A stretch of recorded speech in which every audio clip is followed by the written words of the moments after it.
And I think this panel, talking about the legacy of the object, is particularly relevant as, unfortunately, as we all know, the personal reminiscences of those survivors is a relatively short-term exercise now, and it is up to the second and third and fourth and fifth generation to maintain the dissemination of these stories.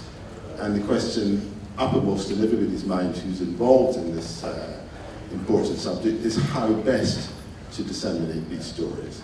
And I think the title of this session, The Legacy of the Object, is extremely relevant and important to the whole future of dissemination of these stories. We are very lucky to have an exceptionally distinguished panel with us today. We have representatives from the Vienna Library, which is the Vienna Holocaust Library, Howard Folkson, who is a senior archivist, and himself a second generation. And she's going to talk to Jo Miller about the items that she's donated to the Vienna Library. We also have Lucy May Maxwell, who's the curator of the Imperial War Museum, and very involved in that wonderful exhibition which they've recently reopened. And she's going to talk to Tim Locke, who not only has donated items, but there's a very long established relationship between the donor family and the museum, which is something I hope we can talk about later on. And then Anissa Rifat, who's the curator of the National Holocaust Centre, on my far right, who's going to talk to Ara Deborah, who has herself donated an item of family heirloom, if you like, and the stories that tell. So rather than me say any more, may I ask Howard to kick off and tell us about the story with Jo. Thank you. Hello everyone, thanks very much for that, David. So I've been collecting material for the Vienna Holocaust Library now for over 20 years, which essentially revolves around dealing with manuscripts and documents. But one of the most rewarding parts of the job has always been meeting with the donors of those document collections. And so over the years I've probably met literally hundreds of donors and potential donors of collections and material. And of course the stories that they have to tell about their own personal papers are essential when it comes to processing and cataloguing those papers, because we don't take material in unless we can make them available to our researchers. And so when we create our catalogue record for those papers, we need as much biographical and contextual information about the material as possible. And hence, meeting with the donors is always is fairly important. Of course, increasingly over the years, we've moved away from actually meeting first generation donors, simply because they're not, they're dying out. And increasingly we're meeting with second generation donors. But even notwithstanding, in most cases they're exceptionally knowledgeable about those papers, and because they've inherited stories from their own families, and it's those stories that quite often I actually record onto a digital recorder, and I use that recording when it comes to making the catalogue entry for those personal papers. So I'm delighted to welcome today one of my trusty donors, Jo Willer, who I met about 5 years ago, I think. Yeah. And who brought with her family papers. And I asked Jo to single out from the collection what's the most important element or manuscript within that collection. And Jo chose the memoir that her grandmother, Franziska Willer, wrote around the 1970s, describing her life growing up in Germany, the pre-Nazi era, but also throughout the whole era, throughout the Nazi era, and experiences coming to Great Britain. So I'm going to start by asking Jo if she can tell us something about Franziska, brief bio detail, and also the background of her family in Germany. Hello. They were a very privileged family. My grandmother was one of 5 siblings. her father was a very distinguished academic and professor of medicine, and they lived a rather wonderful life, I think, with many servants, many holidays, and a very well documented history in photographs, which I think was quite unusual at the time. And they moved from Strasbourg to Würzburg when Strasbourg became French, and he was, her father was just very, very highly thought of, and it sounds like they had a sort of von Trapp kind of existence there, and nothing at all like the life that she was going to. Would you say it was an assimilated Jewish background? They were both of my grandmother's parents were assimilated Jews, which I think was quite usual at the time, it seems, in Germany. And so they didn't go to synagogue, they went to church, but there was the same sort of, I don't know, I mean, I think even now when I think about myself being half Jewish, there was a sort of family food German, there was something that was very Jewish without the religion coming into it. In a way, your family collection is not untypical of many of the collections that we receive, because not only are most of them coming from assimilated backgrounds, the stories that we get, but also of mixed backgrounds as well. So can you tell me something about Franziska's first husband when she married in pre-Nazi era? Yes, in 1927 she herself became a doctor, as did all the siblings in fact, and she met a Prussian medical student who was, I think, probably a bit of an opportunist, and he very much wanted to be part of this family, the Manasseh family. And she married him rather against her parents' wishes. They already knew that he had been in the First World War, and he was already a member of different organizations and groups that had come out of the defeat of Germany, and they felt that he was quite anti-Semitic and very right-wing, but somehow my gran managed to put that behind her and decided that that was very old-fashioned, and they got married rather against the parents' wishes.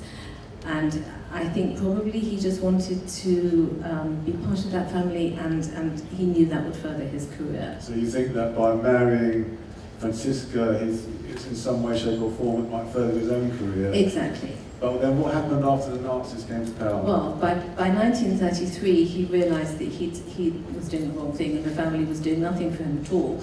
And he wanted to divorce my gran, by which time she'd had 2 children, my father and his younger brother.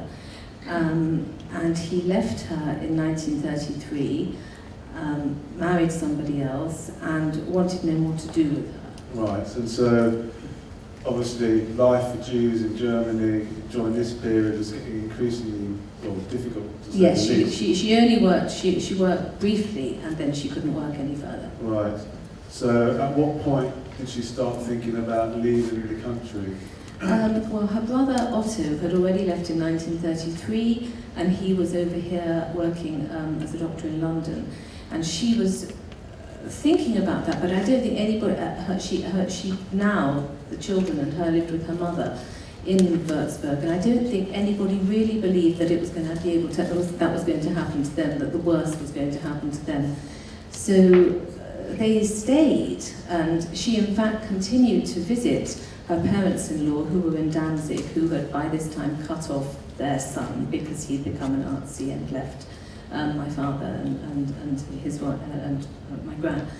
And she didn't really, I think they were making plans by 1938, thinking about it, but her mother really didn't want to go, and still they were living in the apartment that was owned by the university, because he had been such a big figure. And specifically, who was instrumental in getting her out? She had tried to get the children on the Kindertransport, but because they were half Aryan, she was told that they would be at the back of the queue, and it was much more likely that they'd get out if she took them herself to England. And Otto managed to find 2 families that would sponsor the children. And without that sponsorship, they would not have got out. One of the families was Clement Attlee and his family, and the other family was another local family, so that both children would be nearby in Stanmore. Right. So they managed to successfully get away from Nazi Germany and start a new life in England. They did. Yeah. At the end of April 1938. Yeah. And actually, what happened to her parents? Her mother came with them, and she stayed with Otto in Highgate. Her father had died in actually 1933, so he unfortunately died. So it was only the mother, but she managed to get her mother and the 2 children and herself out of Germany. It was quite rare, wasn't it, for a woman to be a doctor in Germany in that era? I think it was very rare. I think if you came from that sort of medical background, you had the possibility of studying at the university. But I think it was quite rare to be qualified at that time and to be a woman. And when she came to the UK, she couldn't work as a doctor initially? No, she couldn't work as a doctor here because that qualification wasn't recognised here. But she had to retrain to be something, to be allowed in, and she retrained at Queen Charlotte's and became a midwife. Right. I'm so conscious of time, and no amount of time is adequate for these wonderful stories. But just thinking about the object that you donated and shared with the Vina Library. You want to talk a little bit about that? Yeah. So what is it about the memoir that particularly... Well, my gran wrote her book when she retired in 1968, and she wrote it for us, for her grandchildren. And I think she was probably always a little disappointed that nobody published it. So I felt that it deserved to be read by, not just us. Yeah. Okay, thanks for sharing that with us, Joe. And that's actually been catalogued now, Joe's collection. So anyone who's interested in reading more detail and looking at the original documents from Joe's family papers, you're quite welcome to access them in the library. Sorry, if I can just interrupt for 1 minute to ask Joe to please put the photographs up. No, not that one. The ones from the Vina Library. So Punctuated. there's some confusion over the photographs. Sorry, we'll try and get them up. It's a good read. Quite lengthy, a lot of medicine in there, but it's a good read. You know that it's not... Sorry, I beg your pardon. Hello? Can you hear me? Yeah. You can self-publish on Amazon. You can self-publish on something called ISU, which will allow the world globally to actually engage. Maybe in the future. I keep thinking I need to add my dad's story now, and then you get the whole thing and the happy ending. Okay, but that's a truly wonderful addition to the whole legacy in the library of that period. Is when families can actually create a tablet, a book on these stories, and the one thing for sure is that there can't be too many of them. We'd then like to ask just a few questions at this moment in time about this experience before we move on. Well, Joe, I'd like to ask you. So why did you decide to donate the book to the Vina Library rather than keep it in the family? Well, because there's so much information. It's not just the book. There's so many papers. I mean, she kept every single letter, getting in and out of Germany. I mean, everything. And I just felt that other people, that it shouldn't be forgotten, I suppose, and that it needs a wider audience, and that she was quite remarkable. So do you have other objects that you kept? Yes, I've got the trunk that she brought from Germany. I've got the desk. I've got pretty much the entire archive. Well, unless Howard's got it. But yeah, We do take some objects, but we haven't got space for large items of furniture. And the photo album that accompanies the book. So no, I just sort of thought, you know, it needs a wider audience. It needs everybody to know what what she did, because she was quite remarkable at that. I mean, she was quite remarkable to become a doctor in 1927 before she'd even tackled getting out of Germany with 2 children and a husband who left her. But And I think that's actually something which we can all understand and take on board, because the digital revolution, for all it's got its problems, has opened the door to everything, to everybody.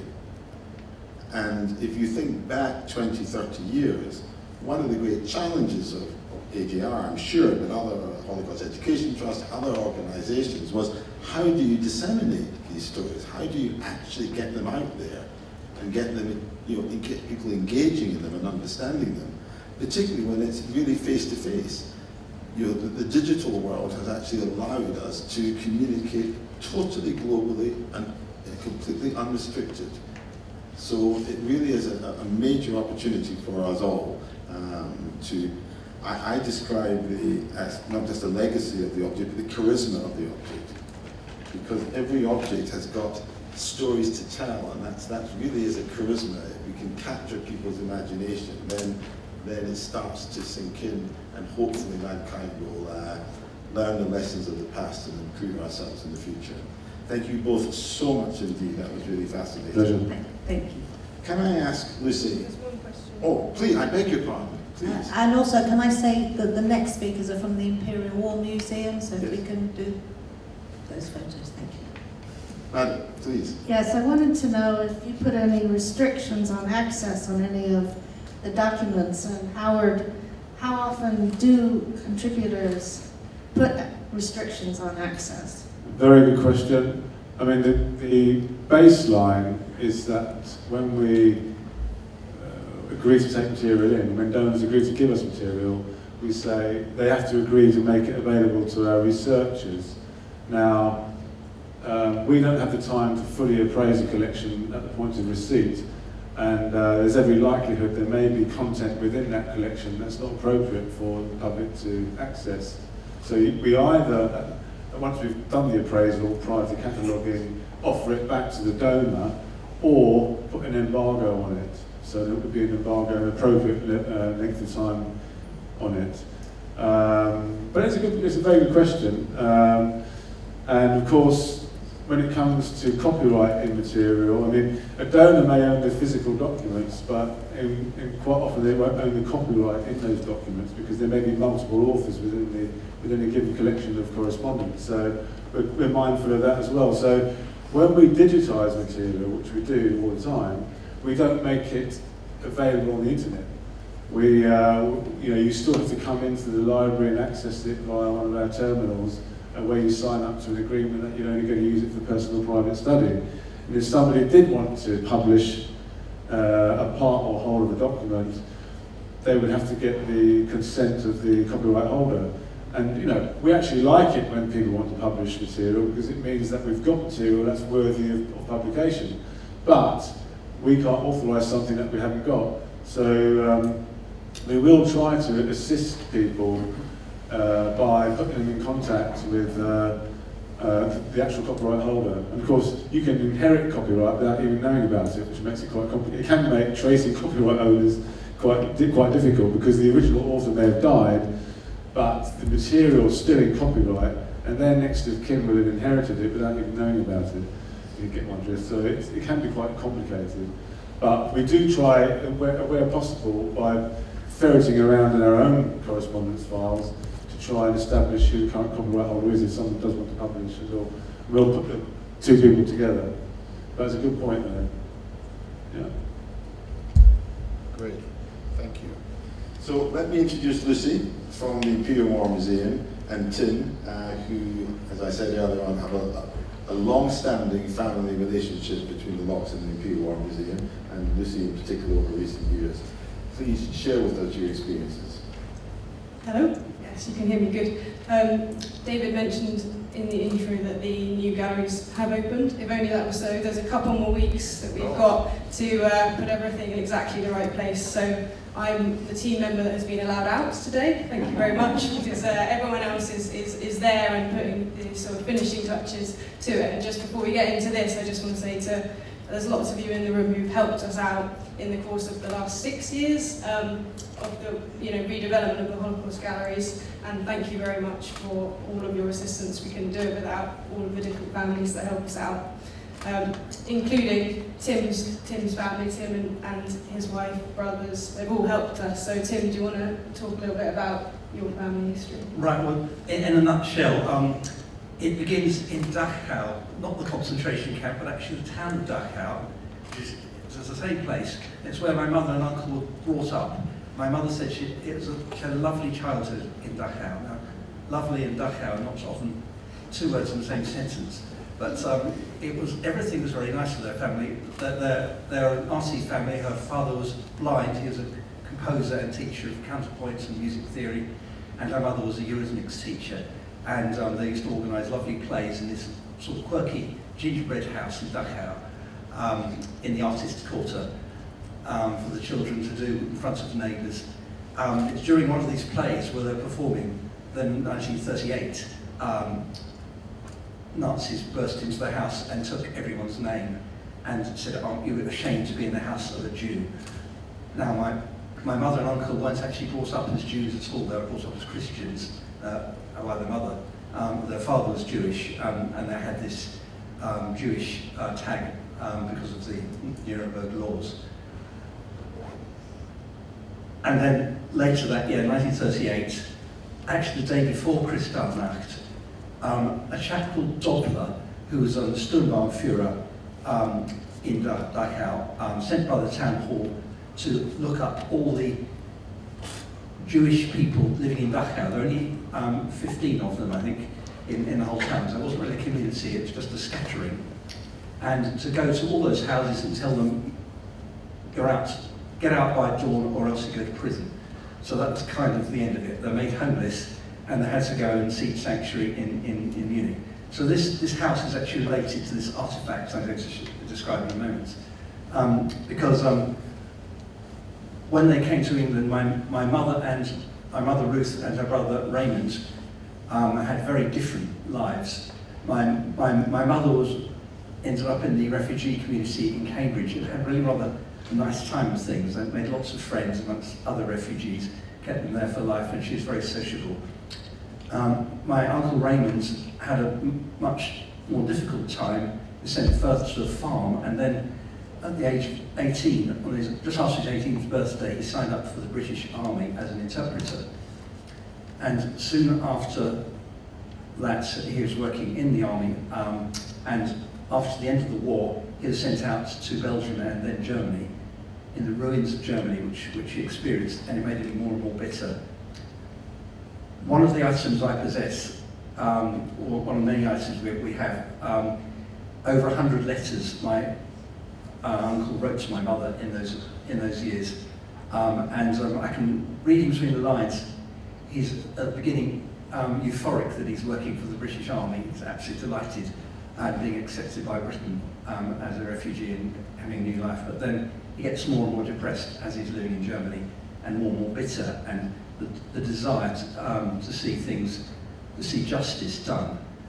He attends as a trial one of the war crimes, an initial trial of some war criminals, and he feels very good that justice is being done there.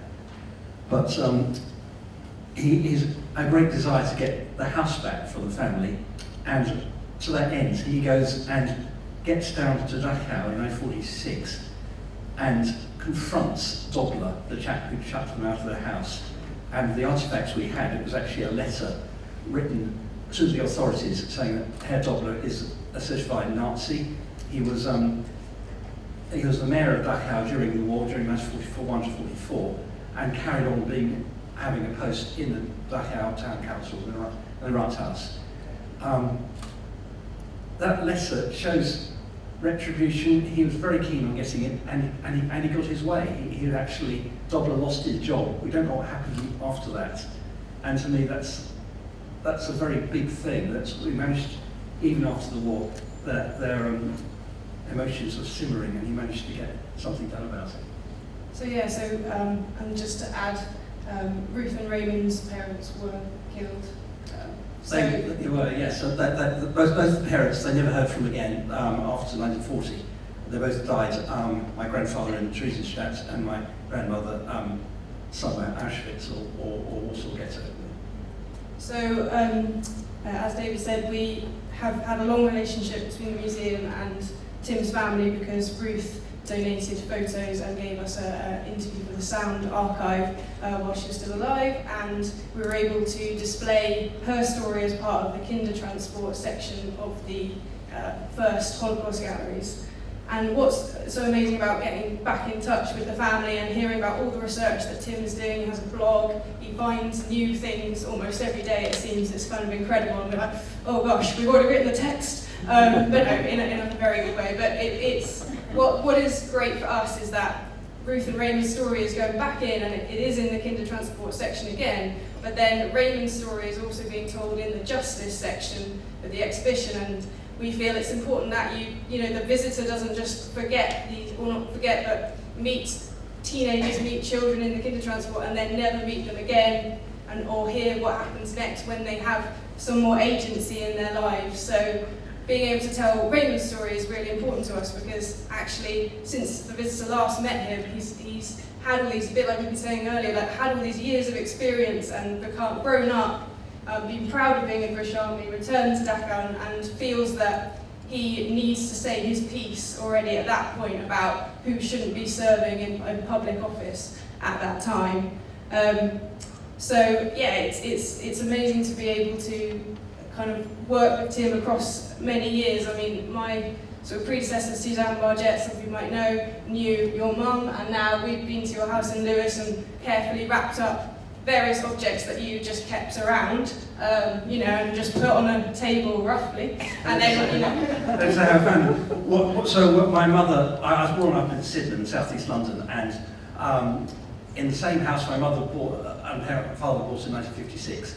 So when we cleared the house out after her death in 2012, we found she'd really kept everything, all these letters, precious letters from her parents.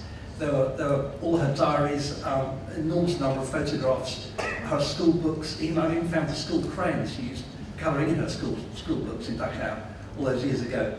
And there was this trunk we had on the upper landing, which was really sort of no-go area for us when we were growing up there. We weren't forbidden for going into it, but it had all these sort of tightly wrapped up letters in tight string around them. And it's only after my mother died, I finally felt I'm going to cut those bits of string and find out what's in those letters. And I sorted them all out, put them into order. I'm still going through them actually, but they told so many extraordinary stories. And that's inspired me to write a blog, which has helped me hugely uncover what's happening. And thanks to the Imperial War Museum, you came down and saw this stuff, this mountain of stuff on our kitchen table. And James from the IWM said, look, this is a really rich and unusually rich collection, an important one, and it should be kept together, so they would like to take the whole of it. So I'm delighted it's going to be conserved properly. I think the Imperial War Museum is the ideal home for it, because it has such a long relationship with the museum over the years. Thank you very much. No, and we can, the great thing about our museum is that we can take a little teddy bear, we can take the letters, we can record the sound, when we catalogue it, we link it all up so that should researchers or family members want to kind of in some ways bring it back together to view, they can do that. And also I just want to say that we never like to rush a family, of course, and we've done a lot of borrowing photos from families to make digital copies that we can use and then give the originals back and just kind of say, we're here, when you're ready, we're not going anywhere, so it'll be me, it'll be the person in 20 years' time, we'll still be here for whenever it feels right to the family to kind of make the actual donation. That's really fascinating. Can I make the first question that I'm dying to ask you? Out of all this treasure trove of rich heritage that you've shared with the Imperial War Museum, from your point of view, Lucy, give us one or two examples which have really triggered a story that you can actually tell more about. Shall I go? Yeah, I'm going for it. Well, I think something like I was able to kind of put this particular object on display last week, which is the teddy bear that Ruth had as a child. And I think it was only when we were going through the photos that we found a photograph of the whole family all together, where the teddy bear is sort of sitting on her knee, and it was very fluffy then. And 1929, and it's not fluffy anymore, but we sort of know from talking to Tim that she kept it kind of in a special place in her bedroom sort of through her life, and it is a real honour to be the person who's like placing it on its mount, kind of so that so many more people can meet the bear. So yeah, I think you have memories as well. I wouldn't know where to start with the artifacts, but I think the things most excited me in the last 6 months, the discovery is just amongst all my mother's papers, I found this tatty-looking manuscript with very hard to read German writing scribbled on it, and terrible scraps of paper all over the place, lots of crossings out, and a Star of David penciled in. Didn't make sense to me. I didn't know we were particularly Jewish, but and then it suddenly hit me. I just only noticed it a few months ago that it said at the top Irma Kuhn. I could read that. That's the name, Irma Kuhn, K-U-H-N, and that's the name of my great aunt who perished in Theresienstadt, and I don't know anything about her. So she's the eldest sister of Hans, my grandfather, the one who's the blind musician, and I sent this to a friend in Görlitz, which I've got family connections with, and who could help me with the German and deciphering this thing. And she said, Tim, I can't believe what I've just found. This is actually a poem Irma Kuhn wrote for my grandfather Hans when they were both in Theresienstadt. So it's actually a Theresienstadt artifact, and it's actually saturated with Jewish sentiments and references. So that kind of knocked my story for 6 a little bit. I didn't realise that was so, but I haven't done a thing with this yet. I haven't even written about it. So probably watch this space for that one. That's really wonderful. Yes, please. Somebody get the microphone to my friend. Here, take Just a thought, I think, I'll bring it back. I think it's really interesting that you stressed that the museum will make copies. I've heard a lot about other museums that want people to submit items. You don't get much of an indication in many cases about what will happen to them, whether they'll go on display or be kept behind the scenes, which is understandable.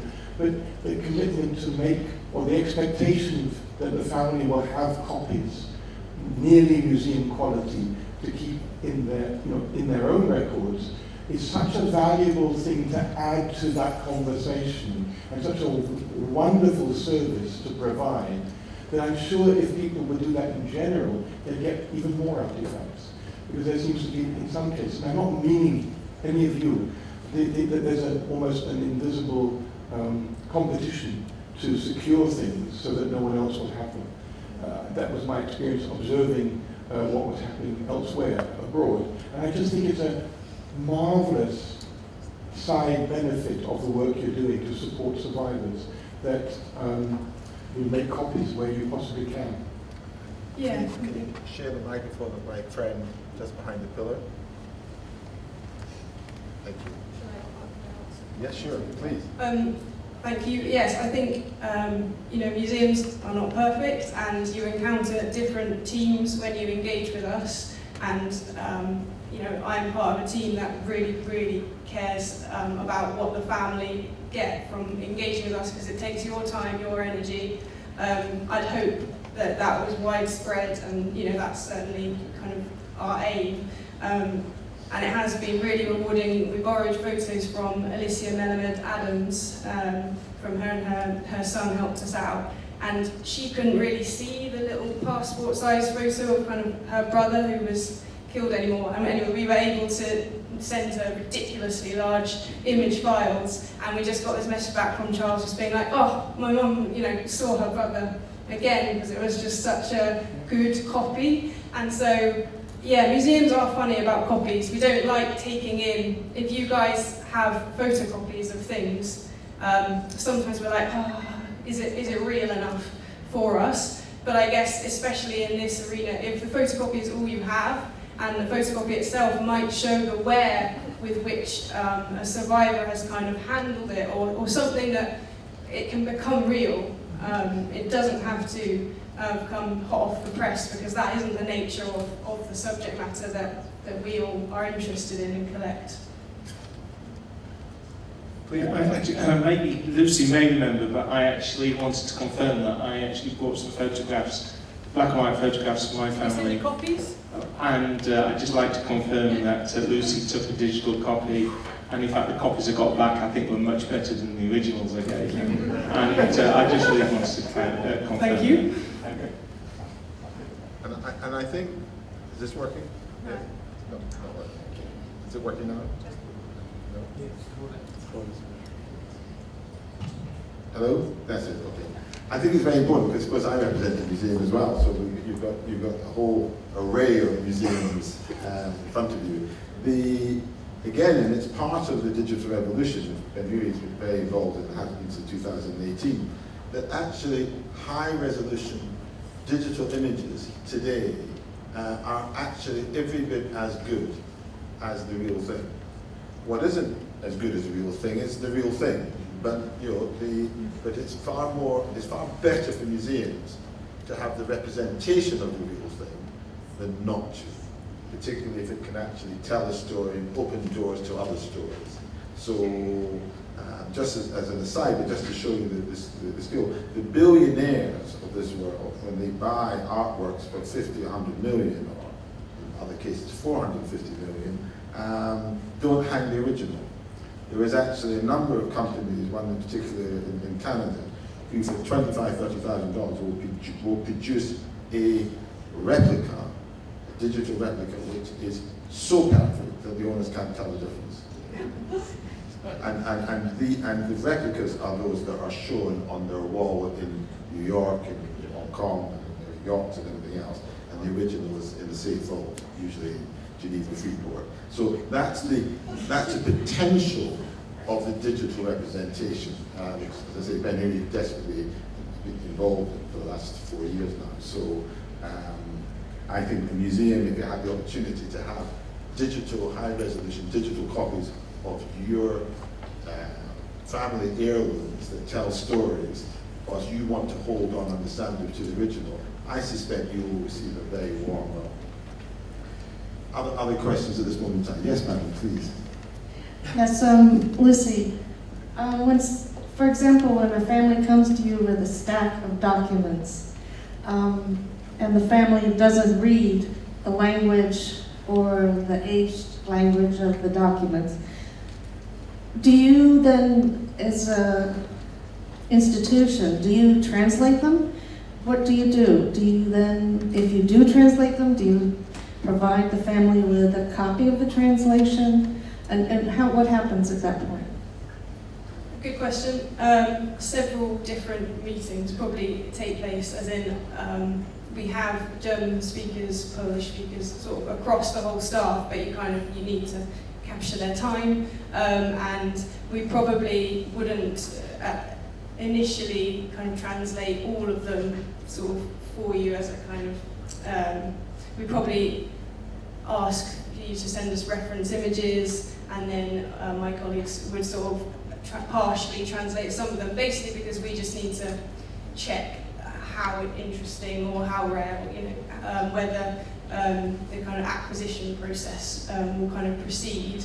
I'm sure that we know collectively of good and reasonably priced translation services, so it's not all about the museum kind of, if the family actually came to us and they're like, we don't know what these mean, I think that's too soon for the museum to take them, really. I think actually the family needs some time with the translations of those documents before they give them to us, and as much as it's great that PhD researchers and language speakers will get them. I think it's too soon. I think I would say, well, it's important for you to know what is being said here, so let's see what we can do about, first of all, us providing some kind of rough intro, and then who can we talk to help you actually find out what it means, you know, for yourselves. So this is what I mean about it can take years, but I see that as a positive thing most of the time.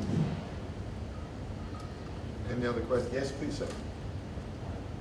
Yeah. I don't know if this is a question for now, or I should have waited until the end. But it's possibly a question for everyone. I'm in a quandary at the moment as to what to do with what we've got.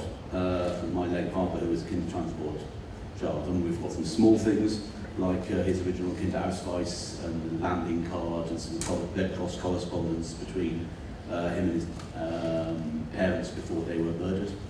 But also some big things like oil portraits of my great-great-grandparents, which we've recovered from Koblenz after the war. The problem is, my kids don't really have any space to keep this stuff. My brother lives in Los Angeles and doesn't have any kids. So what do we do? What do we do with them to keep them safe? Because I think everything's worth keeping safe. Might I make a suggestion that that's a wonderful opening for when we're finished, and then we can have a broader discussion between everybody, because I think that's a key question that is probably sitting somewhere in everybody's in this room's mind, is to how to ensure the legacy is protected, is safeguarded, but is also shared. So I think, if I may, can we just wait for another 15 minutes, and then I think we'll have a broader discussion. Would that be okay? Yeah, sure.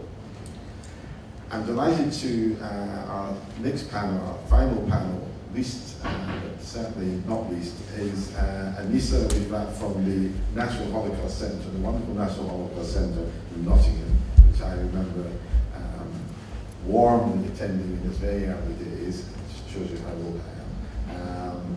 And AGR's Deborah Barnes, who is sitting on this panel not as the organiser of this whole thing, which she is, of course, but actually as a contributor.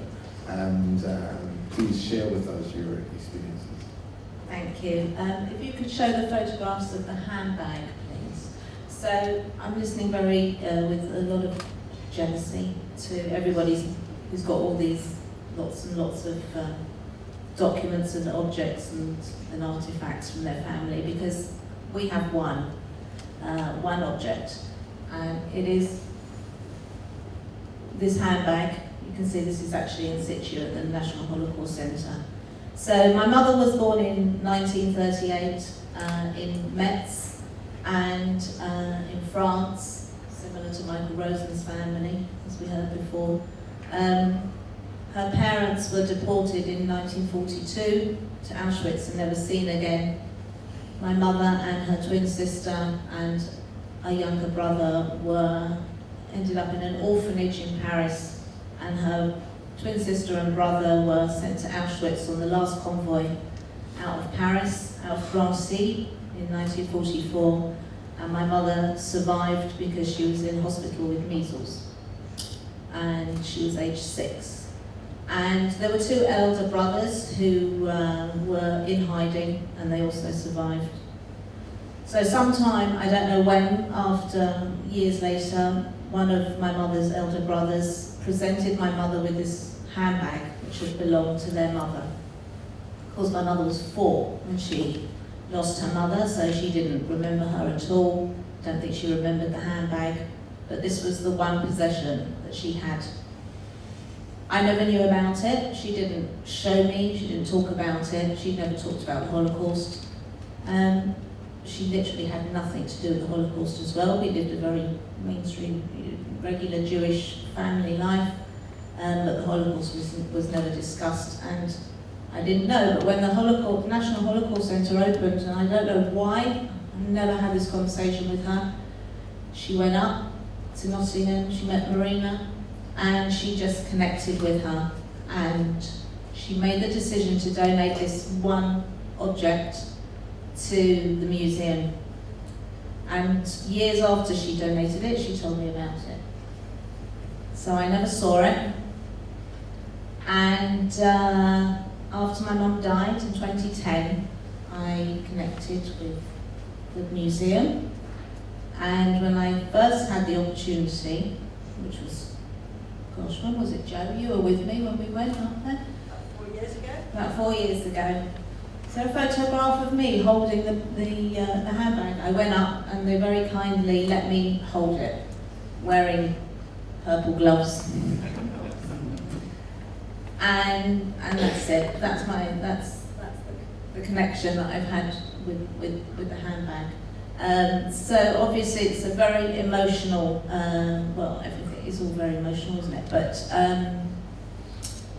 why did my mother donate it when it was the one thing that she had? Was it because it was too much of a burden for her? Obviously, she lost her twin sister aged 6 at Auschwitz. She had a huge burden of guilt, survivor guilt, that she carried with her her entire life. Why didn't she show me it? Why didn't she tell me about it? You know, these are questions that I'll never have the answer for. In preparation, last week, I tweeted, put on Twitter something, a photograph of the handbag, and on Facebook as well, in a group called Life Before the Holocaust, which is run by the Israel Library of Israel. And I asked the question, what do you think? Should it stay in the family, or should it be in a museum where people can hopefully learn about it? And I have to say, more people said that it should have stayed in the family than not, and asked for it back, they said. I said, well, I wouldn't dream of asking for it back. I mean, first of all, I don't feel that it's mine. It was hers, and that was her choice. But actually, from this conversation today, I don't know what the terms and conditions of the donation were at all. So I'd like to ask you, actually, is there, no, seriously, but is there a time limit? Is it, because some people actually said to me, well, maybe she should have loaned it for a few years and then get it back, and those are interesting points. I have to say, I'm very happy that you've got it. I'm not intending to ask for it back. My sister would like it back, but I'm the one that's leading the Holocaust Family Remembrance thing here, so really I think it's more up to me, and I have no intention of asking for it. But that is a question, right? That is a question. Thanks, Deborah. It's a really key question, and I think this is where the legalities of the museum kick in, because once the item is donated, then the museum legally becomes the owner.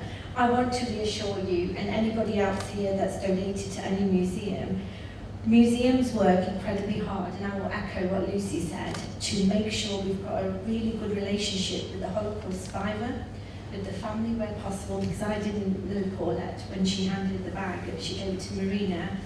And I want you to know the beauty of where it sits now. So it's in our memory gallery, so you can see it in situ there. It is conveying a story that ordinarily might be lost had it stayed in your house. So think of the hundreds of people who get to see this story now. And I think one of the biggest things for us to be really mindful of is what we can do in terms of conservation. We are looking after it in a way that may be more challenging for you had it been in your home. You know, I had a sleepless night last night. I was talking to lovely Joe at lunchtime about this, that it is a really, really difficult thing to think about, because obviously everybody's got stories in their own family, and I kind of put my parents and my grandparents in situations. So my grandfather was involved in the India-Pakistan partition, and nobody knew his story until he died. So how would I feel if then his items were handed off without discussing it with the broader family?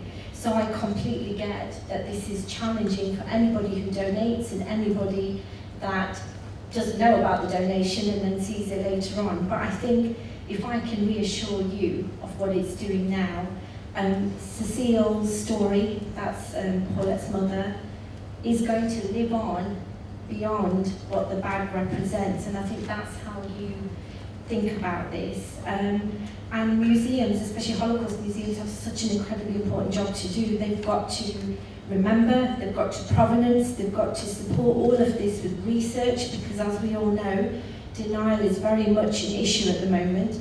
So we have to make sure that we are doing the object the justice it deserves, and every story deserves to be told. And so much of what Lucy and Howard were saying, I completely echo. And I think one of the most important things to add is the relationship we hold with Holocaust survivors and the families below them. And I just wanted to reassure you. I know this has been challenging, but I promise you it is being looked after, and it is a beautiful item as well. And the most important part, this might be an answer to your story, to your question, is that you now know where you need to come to see it, and your family know exactly where it is, so it's always going to be protected at the Holocaust Centre. Thank you. I am reassured. I'm very happy that it's there. It's just the fact that you know, I can't really. I really, the answer I'm looking for is why didn't my mum tell me about it before she donated it? And I think the thing is, Deborah, also, that's a completely valid question.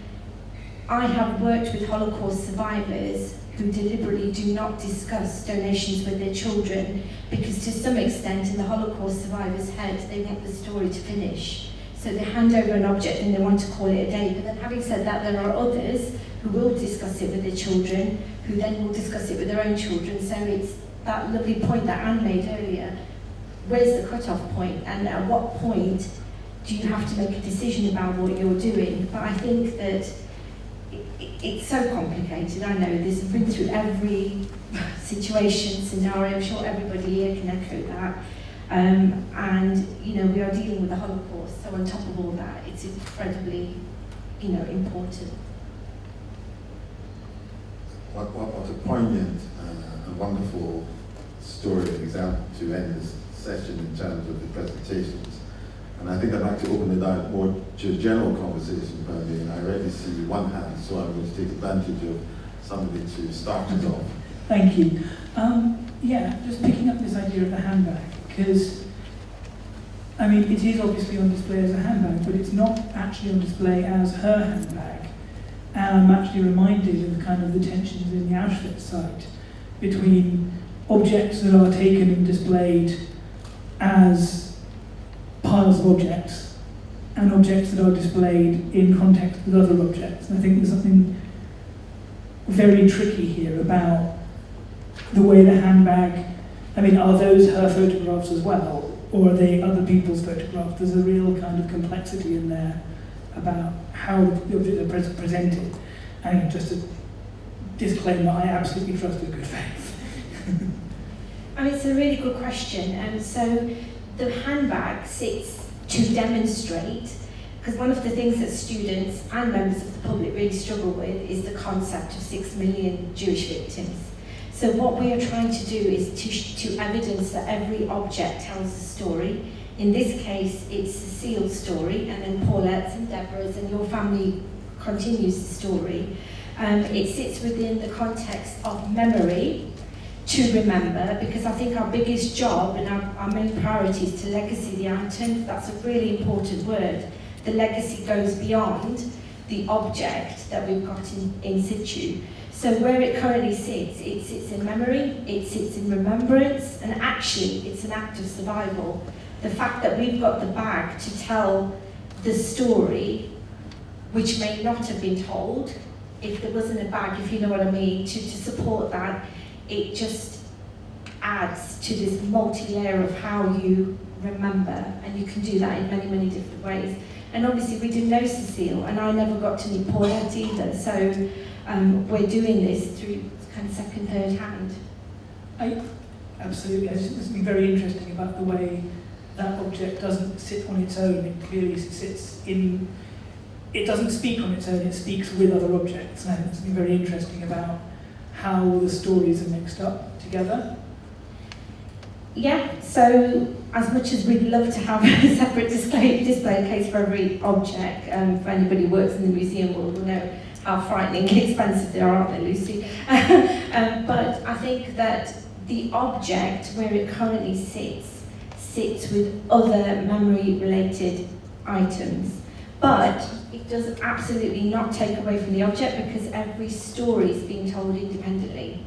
And where it sits in the context of the gallery, just like any gallery, you wouldn't just have sort of one object.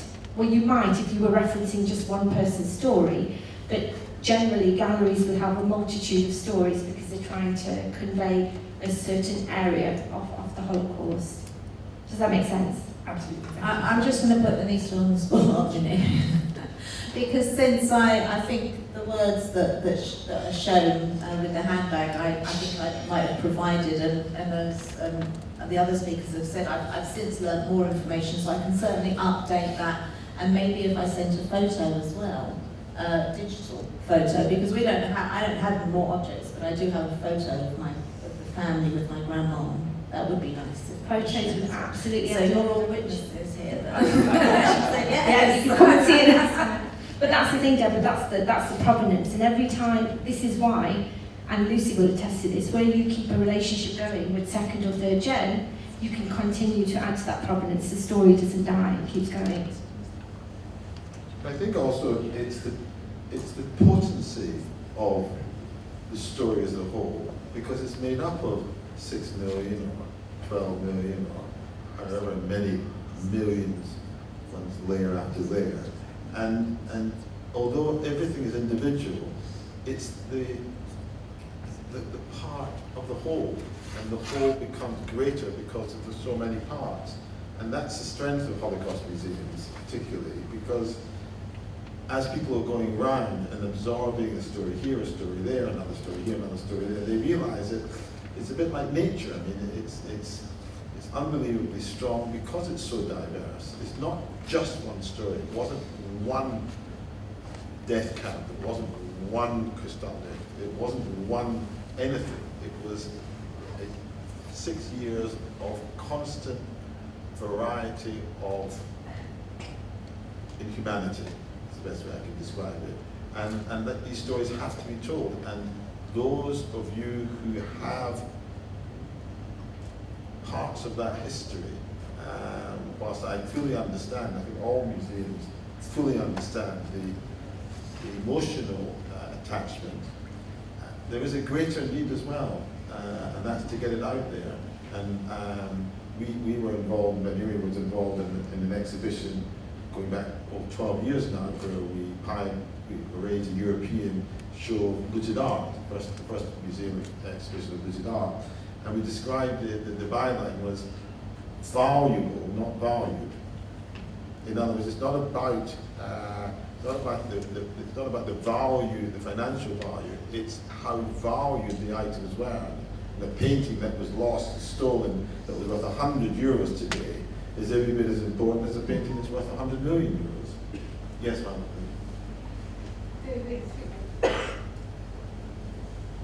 David, could you please kindly tell us about your wonderful Ben Uri gallery, a little more about it, but also how people might actually bequeath or donate a painting by an immigrant artist here, which is the foundation of your collection?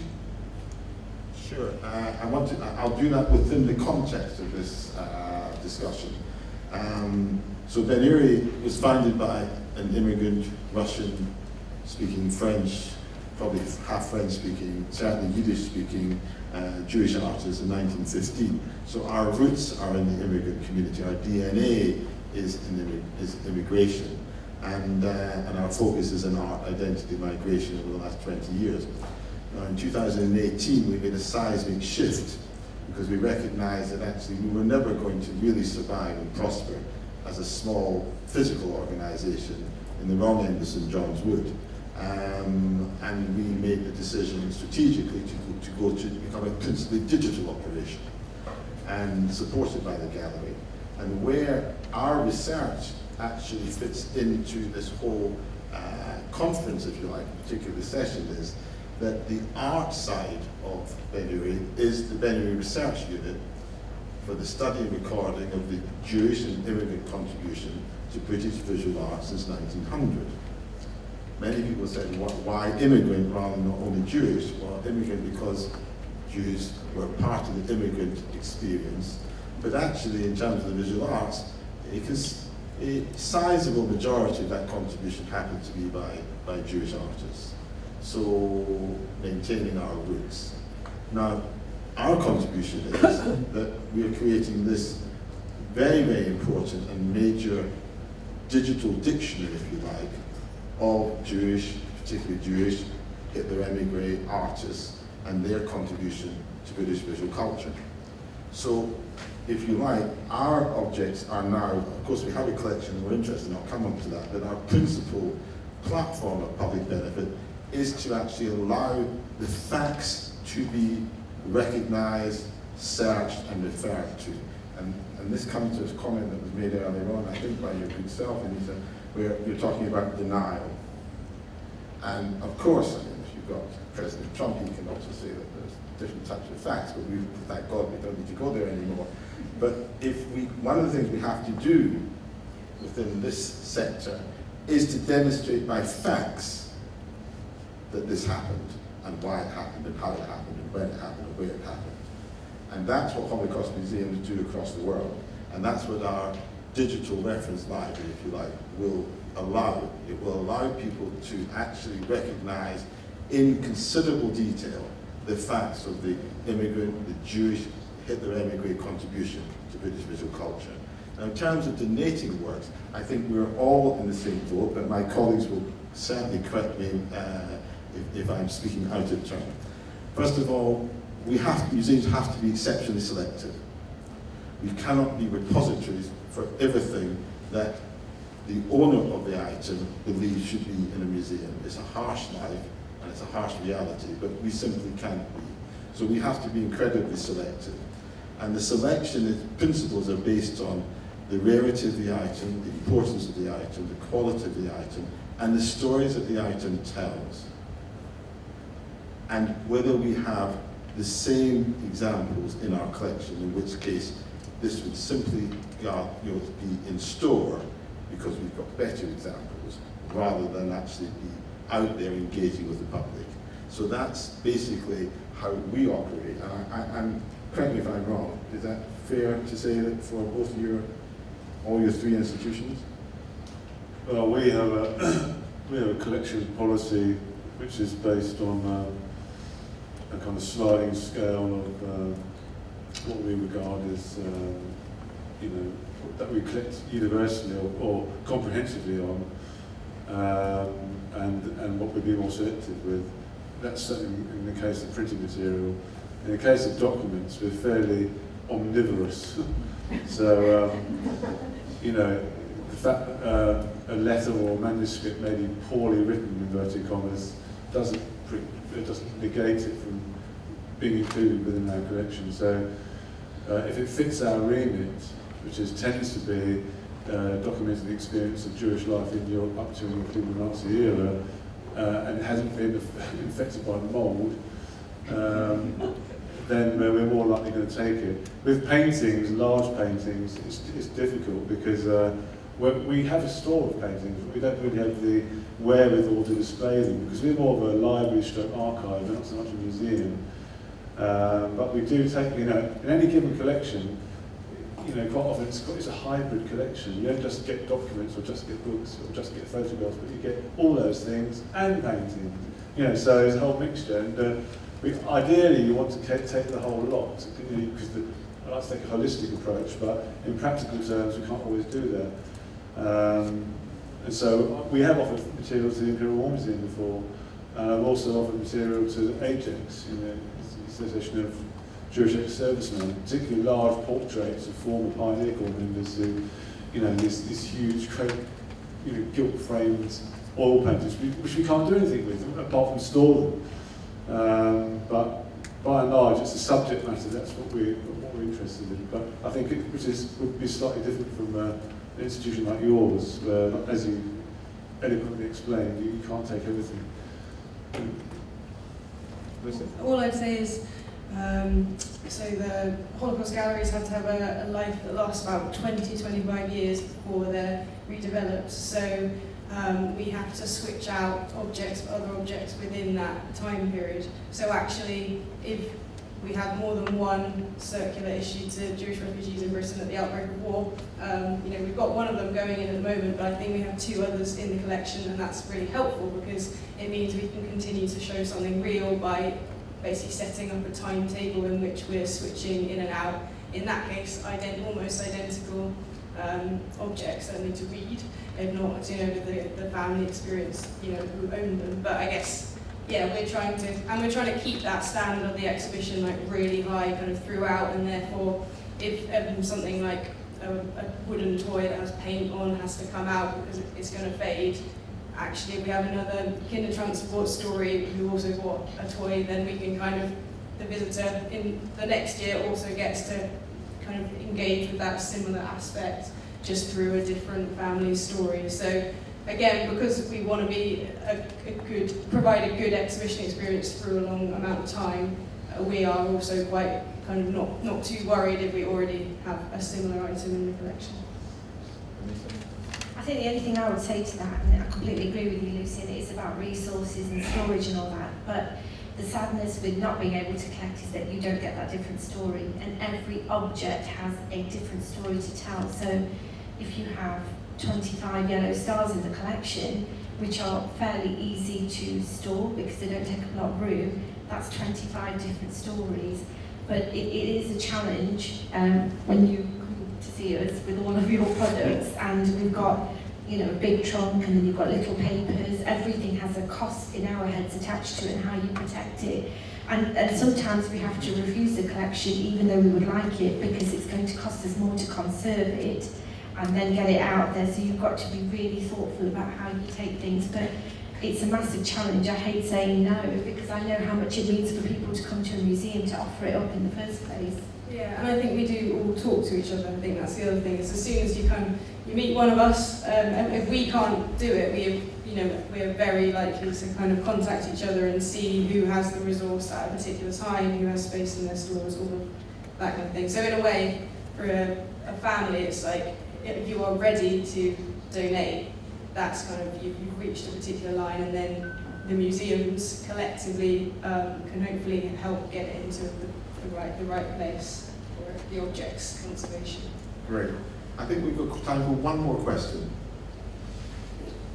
I'm delighted that my family's artifacts are at the Imperial War Museum being conserved and looked after.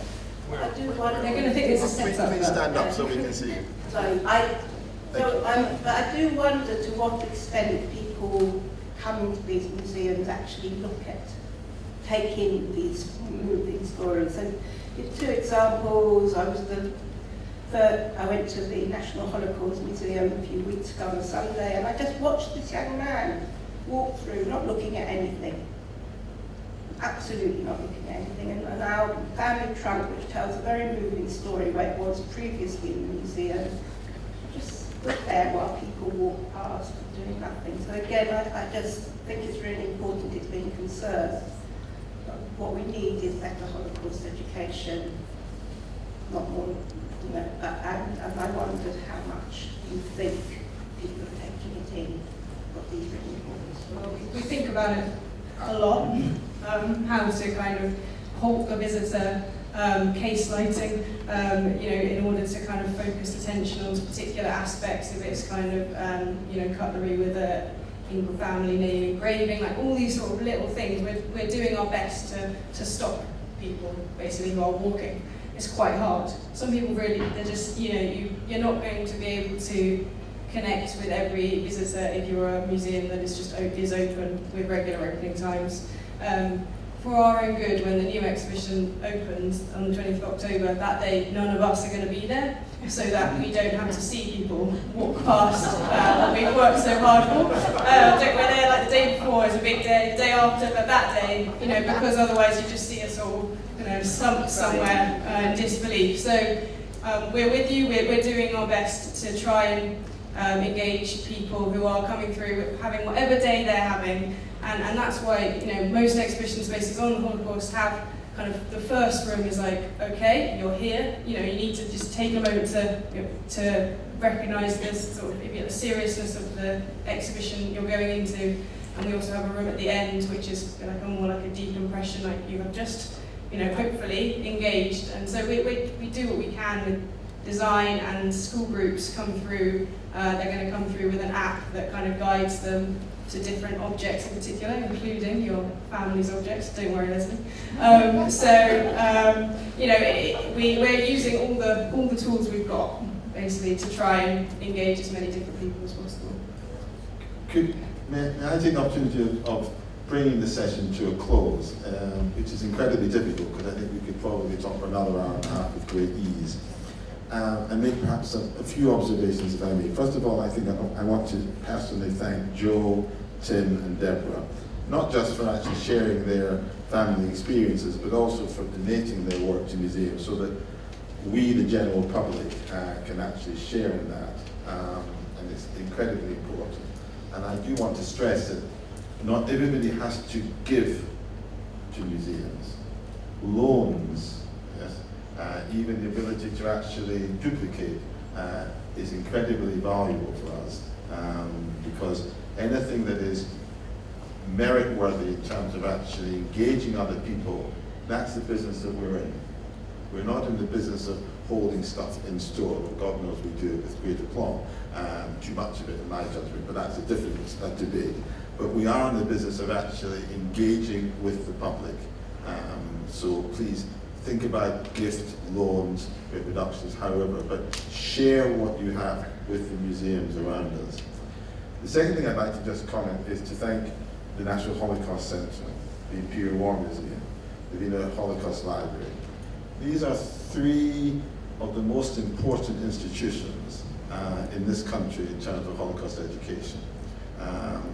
And of course our hosts, the Association of Jewish Refugees, who bring us all together on these occasions and do just the most amazing work. I'd like to leave you with a thought, if I may. The title of this conference is Connecting Mixed Generations. And the title of this session was A Legacy of the Object. And I want to go back to something I said right at the beginning. I think it's not just a legacy of the object, I think it's the charisma of the object. Because when you look at anything, whether it be a knife and a fork, or whether it be your briefcase, or your pen, or a painting on the wall, or an ornament, there is a story to it, some experience that you recall. And it is, although we are in the facts business, but it is the objects that actually stimulate the stories and stimulate the legacy. So please share your legacy, share your objects, share the charisma of your objects, because that's what's going to maintain the memory and the dissemination in the decades ahead. Thank you all very much indeed. Thank you.